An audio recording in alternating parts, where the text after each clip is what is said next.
নমস্কার বন্ধুরা, আমি সঞ্জীব কুমার শর্মা, পশ্চিমবঙ্গের হুগলি জেলা চুঁচুড়া শহরের একটা স্থায়ী বাসিন্দা।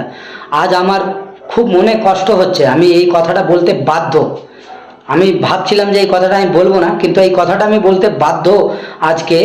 যে আমার বাড়িতে যে 15ই মে 2026-এ যে চুরিটা হয়েছিল, আজ এতদিন হয়ে গেল।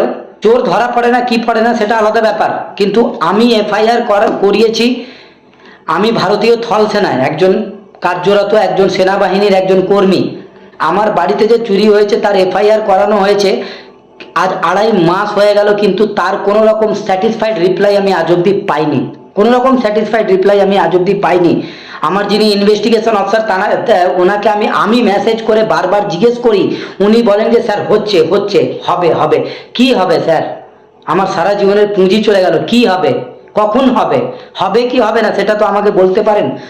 আমরা যে সেনাবাহিনীর কর্মী, তারা আমাদের পরিবার কাদের ভরসায় রেখে যায়? প্রশাসনের ভরসায়, সরকারের ভরসায় আমরা রেখে যাই।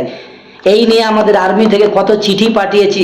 এই চিঠি ডিএম স্যারের কাছে, কমিশনার স্যারের কাছে, সিএম স্যারের কাছে, তারপর চুঁচুড়া থানা পর্যন্ত তো চিঠি গেছে, কিন্তু তার কোনো রিপ্লাই কোনো রকমভাবে আমি আজ অব্দি পাইনি। আমি সম্পূর্ণ এক্স সার্ভিসম্যান যারা আছেন, যারা আমার মতো সার্ভিসম্যানকে একবার যদি আপনারা কোনো রকম হেল্প করতে পারেন, একবার গিয়ে অবশ্যই জিজ্ঞেস করবেন যে একজন যে সেনাবাহিনীর জওয়ান যে চাকরি করছে, সে ডিউটিতে আছে, তার বাড়ির প্রতি, তার পরিবারের প্রতি এরকমভাবে হচ্ছে, অবহেলনা করা হচ্ছে কেন? আমি এটা জানতে চাই স্যার। আমার এত জিনিস গেছে, আমি আজ অবধি আমি উঠে দাঁড়াতে পারিনি স্যার। এই কথাটা আমি বলার জন্য আমি দাঁড়িয়ে কথাটা বলছি অবশ্যই, কিন্তু আমি মনের ভেতরে আমি জানি যে কত রকম সমস্যা আছে। এত জগিয়ে রেখেছিলাম, এত কষ্ট করে আমরা বাড়ি ঘর সব বানাচ্ছি, কষ্ট করে পয়সা পাচ্ছি, আর এই সব করার পর চোর একটা চুরি করে নিয়ে চলে যাচ্ছে। আর প্রশাসন কি চোরকে ধরতে পারছে না? একটা চোর পর্যন্ত প্রশাসন ধরতে পারছে না স্যার। তাহলে আমরা যে ডিউটি দিচ্ছি, কি করতে দিচ্ছি, কার জন্য দিচ্ছি আমরা? আর 23 বছর থেকে পরিবার ছেড়ে, বাড়ি ছেড়ে, মা বাবা ছেড়ে, সবাইকে ছেড়ে আমরা ডিউটি দিচ্ছি।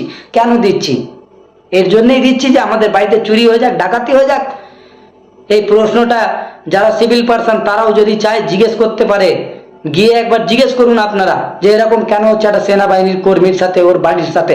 ওকে একটা জবাব তো দিন। আরে না পাবেন, না পাবেন, আমাকে একটা জবাব, স্যাটিসফাইড জবাব দিয়ে দিন যে স্যার আমরা পাবো না, পেতে পারছি না, আমরা খুঁজে পাচ্ছি না, একটা কিছু তো বলুন আমাকে।